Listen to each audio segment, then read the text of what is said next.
Neat అంటే ఏంటో తెలీదు, పరీక్షలంటే ఏంటో తెలీదు, చదువులంటే ఏంటో తెలీదు. కాకపోతే ఇన్‌స్టాలో రీల్స్ చేసినప్పుడు మనల్ని 10 మంది ప్రశంసిస్తున్నారు. నేనేసుకున్న డ్రెస్సు, నేను వాడిన మేకప్పు, నేను చేసేటటువంటి చేష్టల్ని ఎంకరేజ్ చేస్తున్నారు పిల్లలు కదా అని.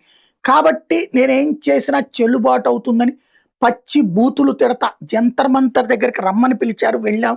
వెళ్ళాక వాళ్ళు తిడుతూ మమ్మల్ని కూడా నీ అభిప్రాయం ఏంటంటే మమ్మల్ని కూడా ఇట్ట తిట్టమన్నారు. తిట్టాము. తీరా చూస్తే ఇప్పుడు పబ్లిక్ మమ్మల్ని తిట్టిపోస్తున్నారు.